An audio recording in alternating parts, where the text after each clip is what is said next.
Tonight, you are listening to a collection of Zen sleeping stories inspired by Buddhist and Zen wisdom, centered on a quiet understanding. How the mind becomes light when it is no longer filled. In Zen, emptiness is not a loss. It is not something cold or lacking. It is the natural space that allows everything to move freely. When the mind is crowded, even gentle thoughts feel heavy. When the mind is empty, even silence feels alive. This video contains 7 stories. Each story approaches emptiness from a different direction, not as something to achieve, not as a state to hold, but as something that appears naturally when nothing is being added. You do not need to listen closely. You do not need to follow every word. You do not need to stay awake. Each story will begin by gently naming its place. The first, the second, the third. So even if awareness drifts and returns, you will know where you are without effort.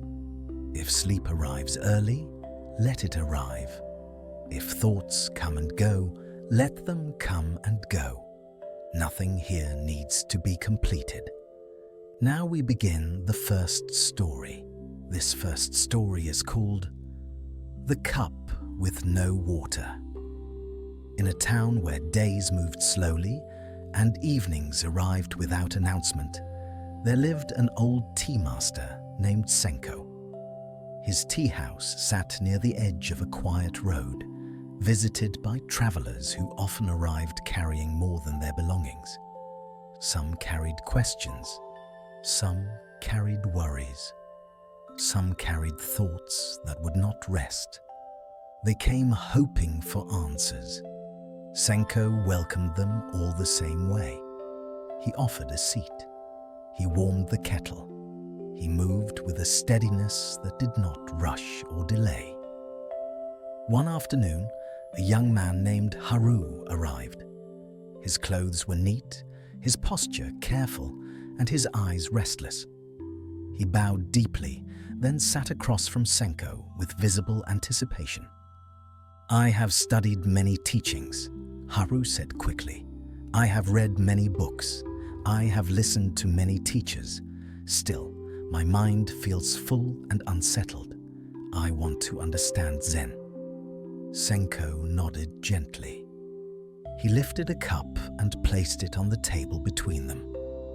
The cup was plain, unmarked, and empty.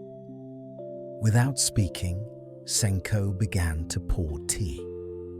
The tea flowed steadily. It reached the rim of the cup, then spilled over, running across the table and dripping to the floor. Haru gasped. "Stop," he said. "The cup is already full." Senko stopped pouring. He looked at Haru kindly and said, "You came asking to understand, but where would the understanding go?" Haru felt his face warm. He understood the gesture, yet something inside him resisted. His mind felt busy even as he sat there. He wanted clarity, insight, something to take with him. Senko wiped the table slowly and set the empty cup back in front of him. "Come again tomorrow," Senko said. "Bring nothing." Haru left confused. That night, his thoughts circled endlessly. He replayed the moment, analyzing the meaning of the overflowing cup. He tried to remember similar stories he had heard before. His mind worked tirelessly, filling itself again and again. The next day, Haru returned. He bowed, sat, and waited. Senko warmed the kettle but did not pour. They sat in silence longer than Haru expected. At first, the quiet felt uncomfortable. Haru's thoughts grew louder, competing with the stillness.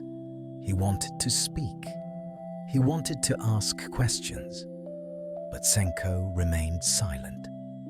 Eventually, something shifted. Haru noticed the sound of the kettle warming, the subtle movement of air, the weight of his own breathing. The silence stopped feeling empty. It began to feel wide. Senko poured tea this time. The cup filled calmly. No tea spilled. Haru drank without speaking. He left feeling unsettled in a different way, lighter but unsure why. Over the following weeks, Haru returned often. Sometimes Senko poured tea. Sometimes he did not. Sometimes they spoke briefly. Sometimes they sat without words. Haru noticed something unexpected. When Senko spoke, his words were few. But when Haru stopped trying to collect them, they stayed longer. When Haru arrived with many thoughts, the tea tasted heavy. When he arrived tired and quiet, the tea tasted clear. One evening, Haru arrived after a long day filled with noise and obligation. He sat down and sighed deeply. "My mind feels crowded," he admitted. "I cannot make it empty." Senko smiled gently. "Why are you trying to make room by pushing?" He lifted the cup again, turned it upside down, and placed it on the table. "An empty cup does not try to be empty," Senko said. "It simply does not hold." Haru stared at the cup. That night, as he walked home, he noticed his thoughts more clearly. They rose quickly, like bubbles, then disappeared on their own when he did not follow them. Nothing dramatic happened, yet something loosened. Days passed. Haru continued his routines. Work still demanded attention. People still spoke. Life continued to move. But he began to notice how often he added something extra to each moment. An extra judgment, an extra worry, an extra explanation. He did not stop these things deliberately. He simply noticed them. And when he noticed, they softened. One afternoon, Haru returned to the tea house earlier than usual. Senko was cleaning quietly. "I think I understand emptiness now," Haru said. Senko looked up and smiled. "Then pour the tea." Haru lifted the kettle and poured carefully. The cup filled neatly. No overflow. "You see," Haru said, "I have learned." Senko nodded. "Now drink." Haru drank. The tea tasted ordinary. He frowned slightly. Senko laughed softly. "Emptiness is not a special flavor," he said. "It is the absence of clutter." Haru sat quietly. Over time, Haru stopped asking questions. He still visited, still drank tea, still listened. But he no longer arrived carrying answers he hoped to add. The cup remained a cup. The tea remained tea. And the space around both felt enough. One night, after months had passed, Haru arrived exhausted. He sat down without greeting and rested his head in his hands. "I don't know anything anymore," he said quietly. Senko poured tea. The cup filled calmly. Nothing spilled. Haru drank and felt tears rise unexpectedly, not from sadness, but from release. The effort to understand had fallen away, and with it, a quiet peace appeared. He stayed a long time that night, saying nothing. When he finally stood to leave, Senko said gently, The mind becomes empty when it stops carrying. Haru bowed deeply. He did not try to remember the words. He let them pass. As this first story settles, there is nothing you need to empty. Thoughts may come. Thoughts may go. Like tea poured into a cup, they arrive and leave on their own. This second story is called The Room That Was Never Furnished. On the far side of a small village, beyond the last line of houses, there stood an old building that few people entered. It had once been intended as a home, but for reasons no one remembered clearly, it was never completed. Walls were built. A roof was placed. Windows were cut wide to welcome light. And then the work stopped. Inside, there was only one room. No table, no bed, no shelves, no decorations. The floor was smooth and clean. The walls were pale and unmarked. Two large windows faced opposite directions, allowing air to move freely through the space. Light entered from morning until evening, changing the room without ever touching anything. People called it the empty room. Some said it felt strange. Others said it felt peaceful.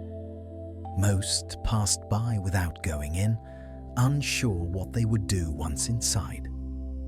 A woman named May discovered the room one afternoon while walking without purpose.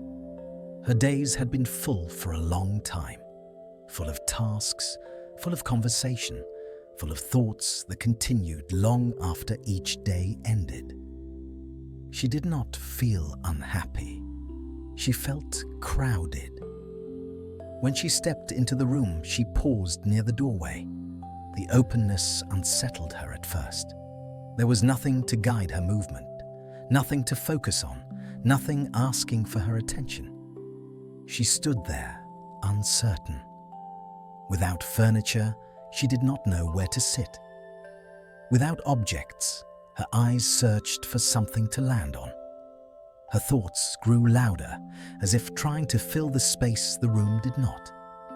She nearly turned back, but something about the air, cool, untroubled, moving gently, invited her to stay. She stepped forward and sat on the floor. At first, the room felt empty in an uncomfortable way. May's thoughts rushed in to occupy it. Things she needed to do, things she had forgotten, things she worried might happen.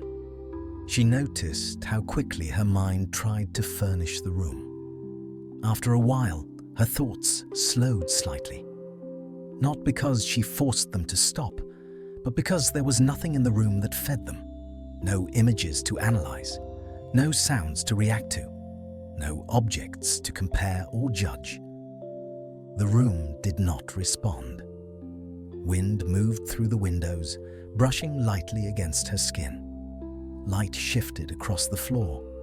Outside, distant sounds came and went, softened by space. May's breathing deepened without effort. She stayed longer than she intended. When she left, she did not tell anyone about the room. But she returned the next day, and the next. Others found it too. A man who felt overwhelmed by decisions stood near the window and watched clouds move.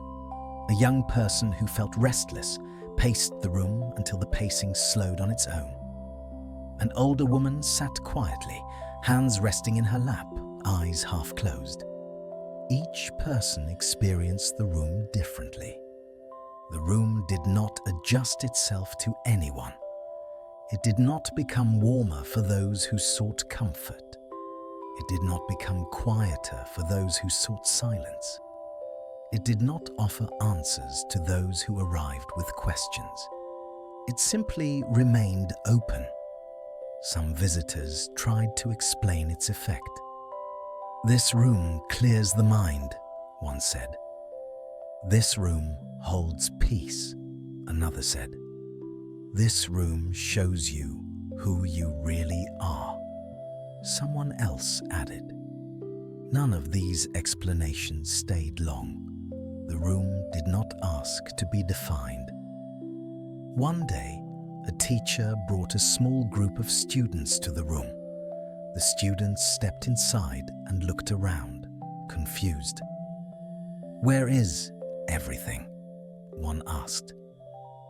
"This is everything," the teacher replied gently. The students laughed, uneasy.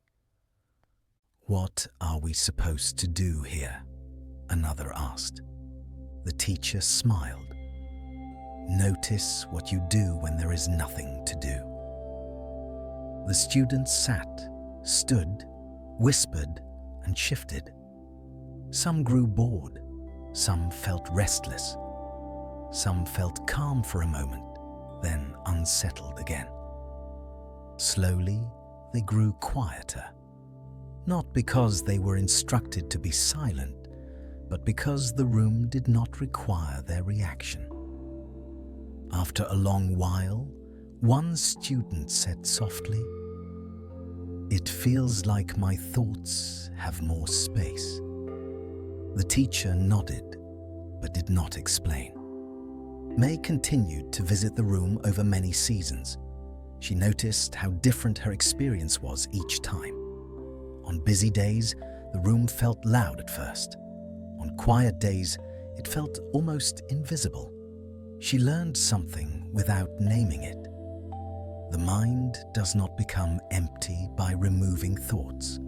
It becomes empty when it stops needing to hold them. One evening, a storm arrived suddenly. Wind picked up. Rain entered the room through the open windows, scattering droplets across the floor. Thunder rolled in the distance. People rushed to close their windows at home. The empty room's windows remained open. Rain entered freely, then passed through. Water pooled briefly, then spread thinly and disappeared as the air shifted. The room did not resist the weather. When the storm ended, the room returned to stillness without effort. Those who saw this spoke of it later. "Why not protect the room?" they asked. Someone answered quietly, "Because there is nothing inside that can be damaged." Over time, the room became known not as empty, but as open. People came when they felt overwhelmed, not to find peace, but to rest from holding. May noticed changes in her life beyond the room. When conversations grew noisy, she felt less compelled to fill the space. When problems appeared, she did not rush to add explanations. She did not become empty. She became spacious. Years passed. The village changed. New people arrived. Some discovered the room by accident and left puzzled. Others stayed longer, drawn by something they could not describe. The room remained unfurnished. It did not collect memories. It did not store meaning. It did not belong to anyone. It offered nothing. And because of that, it offered space. As this second story settles, there is nothing you need to clear away. Thoughts may come and go, just as people entered and left the room. Nothing needs to be added. Nothing needs to be removed. This third story is called "The Sky That Did Not Chase the Clouds." There was a wide plain where the land stretched open and the horizon felt distant in every direction. Above it, the sky appeared vast and untroubled, changing color slowly from morning to evening, from pale blue to deep indigo without effort or intention. People who lived on the plain often looked up. Some watched the sky for signs of weather. Some watched it while resting after work. Some watched it when they felt overwhelmed, hoping it might offer something they could not name. Clouds passed through the sky every day. Some were thin and scattered. Some were heavy and dark. Some gathered briefly, then dissolved without leaving a trace. The sky never seemed concerned. Near the edge of the plain lived a man named Irene. He was thoughtful by nature and easily drawn into his own mind. When ideas came, he followed them eagerly. When worries arose, he carried them carefully, turning them over again and again. His thoughts moved like clouds, appearing suddenly, shifting shape, and often blocking the light. Unlike the sky, Irene chased them. When a pleasant thought appeared, he tried to hold it. When an unpleasant one arrived, he tried to push it away. His days were spent moving from one mental pursuit to another, rarely resting. He believed this was necessary. "If I do not manage my thoughts," he told himself, "they will manage me." Yet despite all his effort, Irene felt constantly tired. One afternoon, after a long day filled with unfinished tasks and half-resolved worries, he walked out onto the plain. The air was still. The sky was open. Clouds drifted slowly overhead, unhurried and unconcerned. Irene lay back on the grass and watched. At first, he followed the clouds with his eyes, tracing their edges, naming their shapes. One looked like a bird. Another reminded him of a mountain. Another grew darker, thicker, heavier. He felt his mind react immediately. He preferred some clouds over others. The lighter ones felt pleasant. The darker ones made him uneasy. He noticed how his body responded. A subtle tightening when a heavy cloud passed, a softening when the sky cleared again. He sighed. Even here, even now, his mind was busy. As he lay there, an elderly shepherd passed by with a small group of sheep. The shepherd moved slowly, leaning on his staff, eyes lifted occasionally toward the sky. "You seem troubled," the shepherd said gently. Irene smiled weakly. "My thoughts won't rest," he replied. "I try to manage them, but they keep coming." The shepherd followed Irene's gaze upward. "Do you see the clouds?" he asked. "Yes," Irene said. "Do you see the sky?" The shepherd continued. "Of course," Irene replied. The shepherd nodded. "Which one is doing the work?" Irene frowned. The question felt strange. "The clouds move," the shepherd said. "The sky does not." He waited, then added, "The sky does not chase the clouds, and yet it holds them all." The shepherd continued on his way, leaving Irene alone with the words. Irene returned home, unsettled. That night, his thoughts came as they always did. Plans, regrets, imagined conversations, worries about what might happen next. Each one pulled at his attention, demanding to be followed. For the first time, Irene tried something different. He did not chase them. He noticed a thought arise, a worry about the next day. He did not push it away. He did not follow it either. He simply noticed it, the way one notices a cloud drifting across the sky. The thought lingered briefly, then shifted into another. Another thought arose, a memory from years ago. Again, he noticed it without moving toward it. Something unexpected happened. The thoughts continued to arise, but they did not gather the same force. Without pursuit, they passed more quickly. Space appeared between them. Not silence, not emptiness, but space.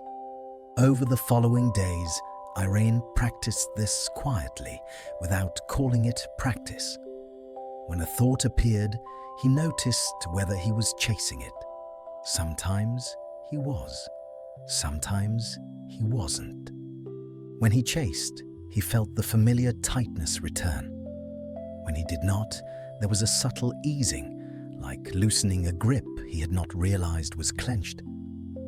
One afternoon, a heavy thought arrived, a fear he had carried for a long time. It felt dark and dense, like a storm cloud forming overhead. His instinct was to engage, to analyze, to prepare for the worst. He paused. He remembered the sky. He allowed the thought to be there without trying to move it. At first, the discomfort increased. The urge to chase felt strong, but he stayed with the noticing, letting the thought exist without adding to it. Slowly, the thought shifted. Its edges softened. It lost definition. Eventually, it moved on. Irene felt surprised. The thought had not needed to be solved. It had not needed to be defeated. It had only needed space. He began to see something clearly. Thoughts were not the problem. Chasing them was. Just as clouds pass through the sky without altering it, thoughts pass through awareness without defining it, unless they are pursued. The sky does not try to become empty. It does not try to be clear. It simply remains. Weeks passed. Irene's life did not change dramatically. Responsibilities remained. Challenges appeared. Thoughts continued to arise, both pleasant and unpleasant. But his relationship to them shifted. He felt less compelled to follow every mental movement. He noticed the moment of choice, the instant when a thought invited pursuit. Often he declined, not forcefully, not defiantly. He simply stayed. One evening, a storm passed over the plain. Clouds gathered quickly, dark and heavy. Wind moved through the grass. Rain fell in sheets. Irene stood beneath shelter and watched. The sky darkened. Thunder rolled. For a time, the clouds filled everything. Then, just as naturally, they moved on. Stars appeared. The sky opened again. Nothing about the sky had been damaged by the storm. Irene felt a quiet understanding settle. His mind did not need to be cleared. It did not need to be fixed. It needed space to move without being chased. From that day on, when thoughts crowded in, he remembered the sky. He remembered that awareness was wide enough to hold everything without effort. Sometimes the clouds were many. Sometimes they were few. The sky remained. As this third story settles, you do not need to stop thinking. Thoughts will come just as clouds appear. You do not need to follow them. You do not need to push them away. Like the sky, awareness can remain open. This fourth story is called The Bell That Rang into Silence. In a valley where sound traveled far and returned softly, there stood a small meditation hall made of wood darkened by age. It was not large and it was not hidden. People passed it often, yet few went inside unless they felt drawn by something they could not explain. Inside the hall hung a single bell. It was made of bronze, smooth and worn, suspended from a simple wooden frame. The bell was not decorated. It carried no inscription. It existed only to sound and then to be quiet again. An old caretaker named Juzo looked after the hall. He swept the floor each morning, opened the doors to the valley air, and rang the bell once at dusk. He did this every day, without exception. People in the valley noticed the bell. Some listened closely for it. Some barely heard it at all. Some found it comforting. Some found it unsettling. The bell rang only once each evening. When struck, it released a clear tone that spread outward, filling the hall, the valley, the fields beyond. The sound did not end suddenly. It faded slowly, thinning into silence. Juzo did not rush this moment. He struck the bell gently and then stood still, listening as the sound moved through space and disappeared on its own. Only when silence fully returned did he leave the hall. A young woman named Lena came to the valley during a restless time in her life. Her days were filled with noise, conversations that never seemed to end, thoughts that overlapped and collided, plans that demanded attention all at once. She noticed the bell on her first evening. The sound surprised her. It seemed to arrive out of nowhere, clear and steady, then slowly dissolve. Lena stood still as it faded, feeling something inside her shift. She returned the next day, arriving early and sitting near the back of the hall. Juzo entered quietly and rang the bell. Lena listened intently. She followed the sound closely, noticing how it filled the space, then thinned. As it faded, she felt an urge to hold on to it, as if losing the sound meant losing something important. When silence arrived, she felt unsettled. The next evening, she returned again. This time, she listened differently. She noticed not only the sound, but the moment when it was no longer sound. She noticed how the silence did not feel empty or lacking. It felt present, wide, and steady. She began to return each evening. At first, Lena tried to make the silence last. She held her breath, tensed her body slightly, hoping to preserve the quiet. But the effort disturbed it. Thoughts rushed in. Sounds from outside broke through. She felt frustrated. One evening, after the bell rang and faded, Lena approached Juzo. "Why does the silence never stay?" she asked. Juzo looked at her kindly. "It stays," he said. "You chase it." Lena did not understand at first. Over the following days, she paid closer attention. She noticed how each time the bell rang, the sound arrived fully, and each time it left completely. Silence followed without effort. The silence did not need protection. It did not need holding. It did not need explanation. It was already there. Lena realized that when she tried to hold silence, she added tension. That tension filled the space the silence would have occupied. The silence was not something to keep.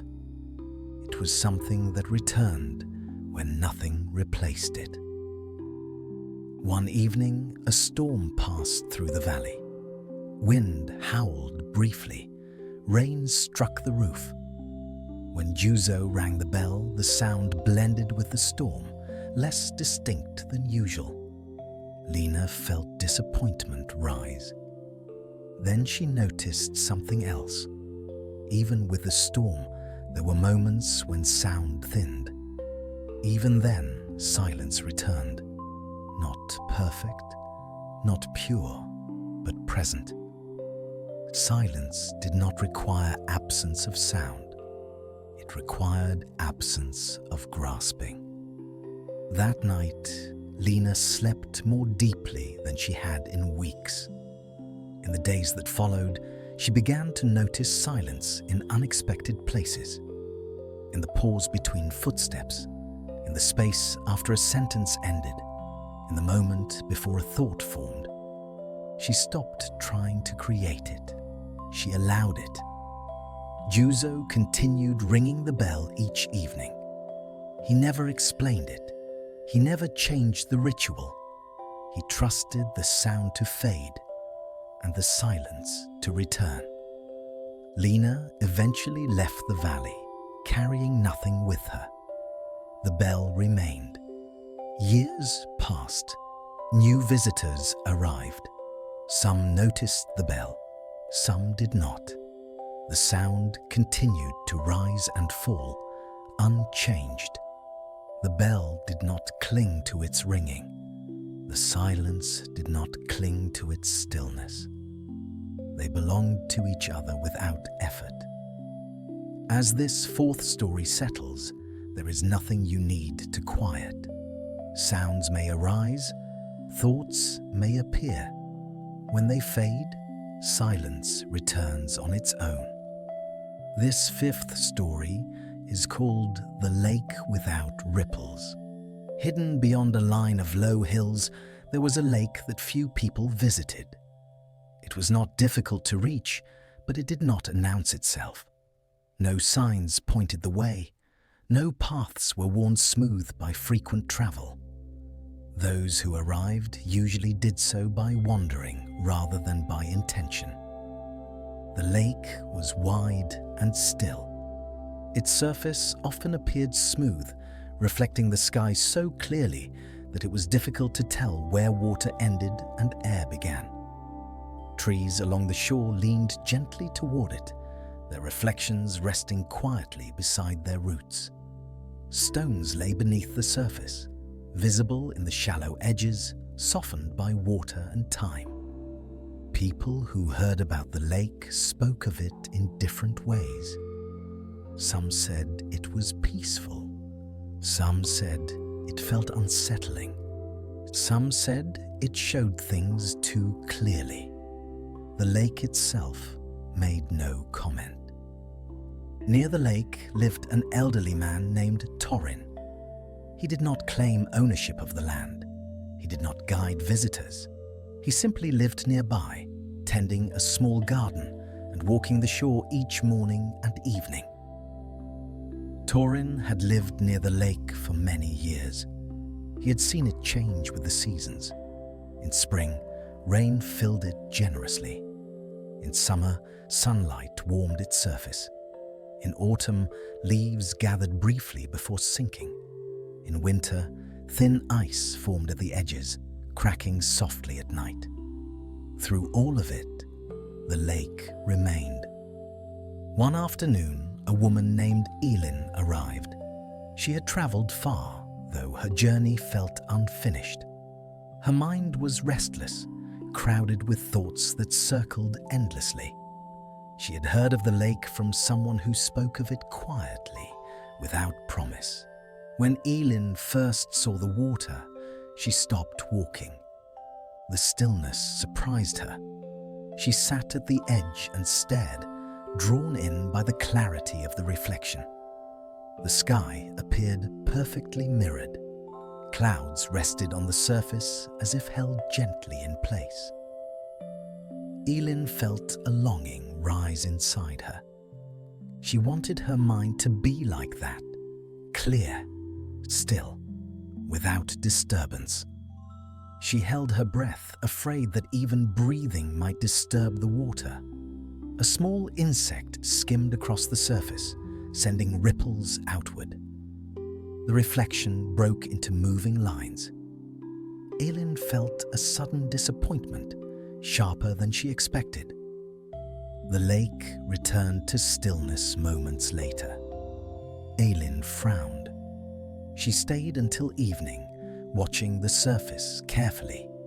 Each time a ripple appeared, from wind, from insects, from falling leaves, she felt irritation rise. Why couldn't it stay still? The next day, she returned. She sat again, watching closely. She tried to remain perfectly motionless. She quieted her body, slowed her breath, held her posture with great care. The lake rippled anyway. Wind arrived unexpectedly. A bird landed briefly on the surface.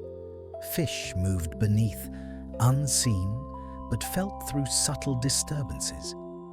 Elin felt frustrated. She approached Torin, who was walking nearby. "How do you keep it so still?" she asked. Torin looked at her with gentle curiosity. "Keep what still?" "The lake," Elin replied. "It keeps moving." Torin smiled faintly. "It is alive." Elin felt something inside her resist the answer. "But sometimes it is perfectly smooth," she said. "Why doesn't it stay that way?" Torin gestured toward the water. "Because it is not trying to." Elin did not understand. Over the next few days, she continued to visit the lake. Each time she arrived with the same hope, that the surface would be undisturbed, that the reflection would remain clear.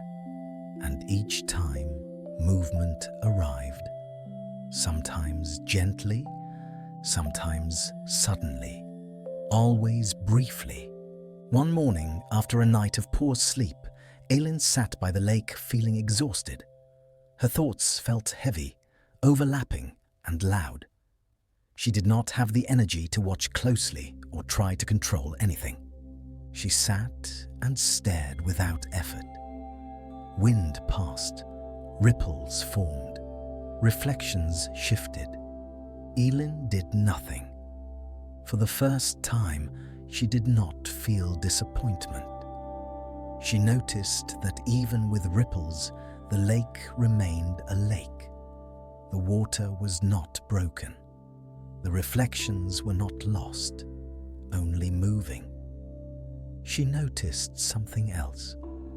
The ripples did not last. They appeared, spread, and faded on their own. Torin approached quietly and sat nearby. "You look different today," he said. "I'm tired," Elin replied. Torin nodded. "Good." Elin laughed softly, surprised. "Good?" "Yes," Torin said. "When effort rests, clarity appears." They sat in silence. Elin watched the lake without expectation. She noticed how movement did not disturb the water's nature. It only changed its appearance for a moment. The lake did not resist ripples. It did not try to remove them. It did not prefer stillness over movement. It allowed both. Days passed. Elin stopped trying to create a ripple-free surface. She stopped arriving with the hope of perfection. She sat when she felt like sitting. She left when she felt ready to leave. Her mind changed quietly. Thoughts still appeared. Sounds still arose. Feelings still moved. But they no longer felt like disruptions. They felt like ripples. One afternoon, Elin noticed her thoughts moving the same way the water did. A thought would arise, spread briefly, then fade when not followed. She realized she had been watching the wrong thing. She had been watching for stillness. Instead, she found impermanence. And in that impermanence, she found rest. Torin spoke little, but one evening he said, "People believe emptiness means no movement, but emptiness means nothing is held." Elin felt the words settle without effort. The lake reflected the moon that night, even as small ripples moved across its surface. The reflection broke and reformed again and again. Elin did not mind. She slept deeply that night, without dreams she could remember. In the days that followed, she noticed the lake everywhere, in her own breathing, in conversations, in moments of silence that appeared between thoughts. She noticed that stillness did not need to be protected. It returned naturally when nothing interfered. Before leaving, Elin returned to the lake one last time. The surface was gently moving. The sky was reflected imperfectly. It was enough. Torin watched from a distance as she left, carrying nothing with her. The lake remained. As this fifth story settles, there is nothing you need to still. Thoughts may ripple, sounds may move. Like the lake, awareness remains, whether the surface is calm or moving. This sixth story is called The Path That Needed No Direction. Beyond the hills and past the quiet lake, there was a path that many people walked without noticing. It did not begin at a gate, and it did not end at a destination worth naming. It curved gently through fields, crossed shallow streams, and disappeared into trees before reappearing again somewhere else. Some said it led nowhere. Some said it led everywhere. The path itself did not explain.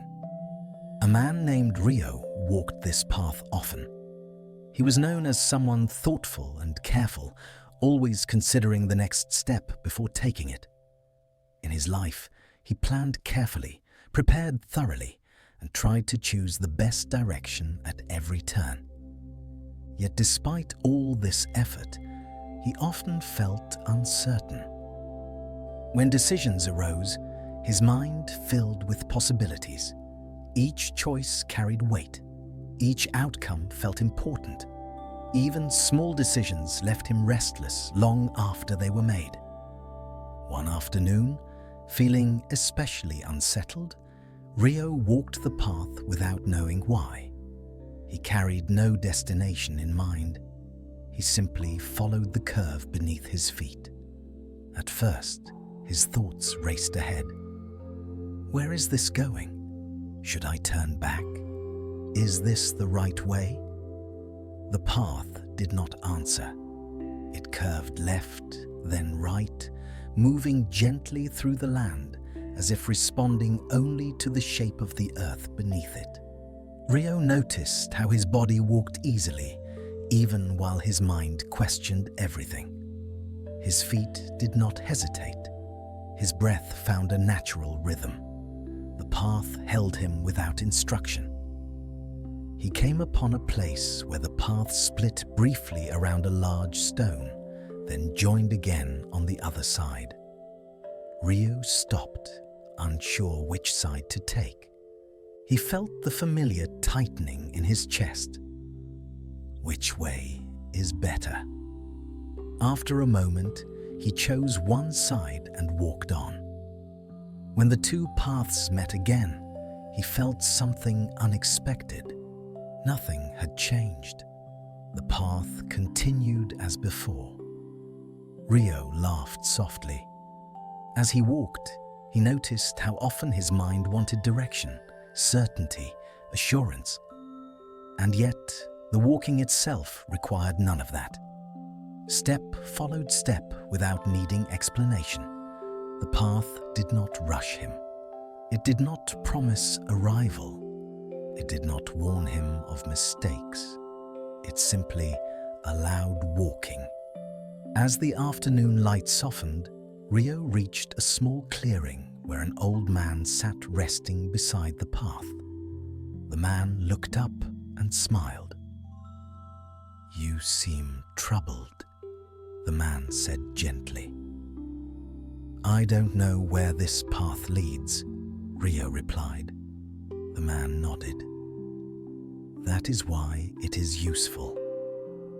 Rio frowned. "Useful?" "Yes," the man said. A path with a destination fills the mind with hurry. A path without one lets the mind rest. Rio sat beside him. They watched the wind move through tall grass. They listened to insects begin their evening sounds. Neither felt the need to speak again. After a while, Rio stood and continued walking. He noticed something had shifted. His thoughts still appeared, but they no longer demanded answers. The need to arrive somewhere softened.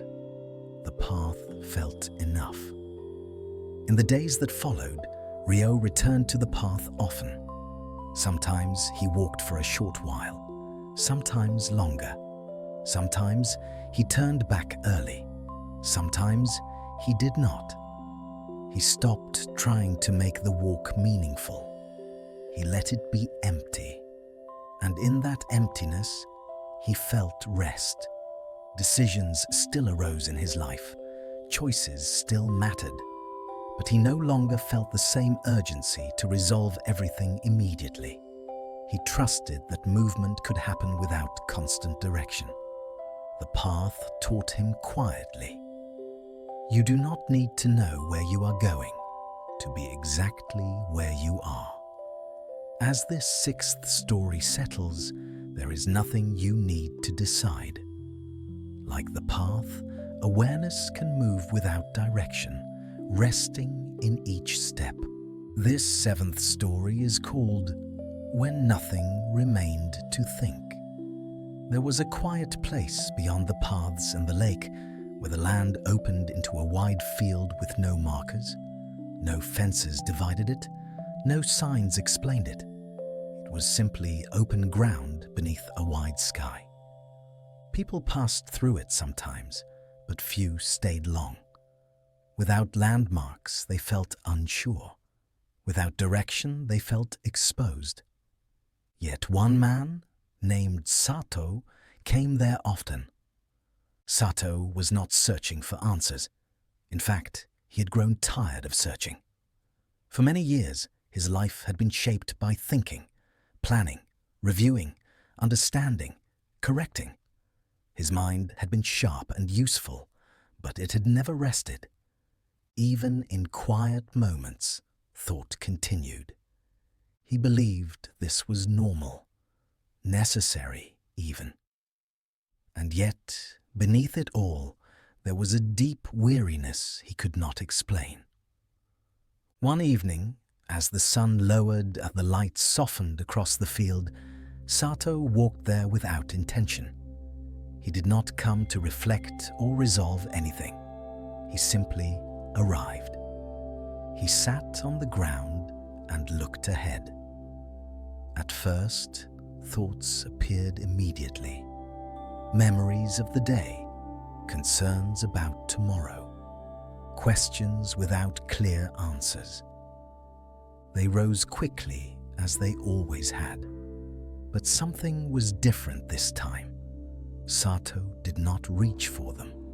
Not because he decided not to, but because he felt too tired to continue. The effort of following each thought felt heavier than letting it pass. So he sat. Thoughts still arose, but without pursuit, they thinned. They moved more slowly. Some faded before fully forming. The field remained unchanged. Wind passed across the grass, bending it gently. Clouds drifted overhead, unhurried. Insects began their evening rhythm. Sato noticed these things without labeling them. For the first time in a long while, he was not thinking about what he noticed. He was simply noticing. A thought appeared. I am not thinking. He smiled softly and let that go too. Minutes passed, or perhaps longer. Time felt less defined. There was no dramatic shift, no sudden clarity, no feeling of achievement. There was simply space. In that space, Sato noticed his breathing, steady and unforced. He noticed the weight of his body against the ground. He noticed how awareness remained even as thoughts quieted. He did not feel empty in a hollow way. He felt complete. As night deepened, the field grew darker. Stars appeared slowly, one by one, without urgency. Sato remained seated, not waiting for anything. When thoughts returned, they felt gentle and distant, like echoes. They did not demand engagement. At some point, Sato lay down and rested his head against the earth. The ground felt firm and supportive beneath him. He realized something quietly. Thinking had never been the problem. Clinging to thinking had. When thought was needed, it would return. When it was not, it could rest. Nothing was lost in this resting. Everything necessary remained. Sato slept there that night, deeply and without dreams he could remember. The field held him without judgment. In the days that followed, he returned often. Sometimes thoughts were many. Sometimes they were few. Sometimes they disappeared entirely for brief moments. He did not chase those moments. He understood now that emptiness could not be created. It appeared when effort ceased. He carried this understanding gently into his life. When situations required thinking, he thought clearly. When situations did not, he allowed silence. His mind became like the field, open, receptive, and unburdened by the need to fill itself. Years later, someone asked him what he had learned in that open place. Sato thought for a moment, then answered, "I learned that awareness does not need thought to exist." The person nodded, not fully understanding, and that was fine. As this final story settles, there is nothing left to follow, nothing left to release, nothing left to understand. Thoughts may arise again. They may also rest. Both are natural. Thank you for listening, whether awake or asleep. Thank you for allowing these stories to pass through you. There is nothing more to do now. The night can carry you the rest of the way.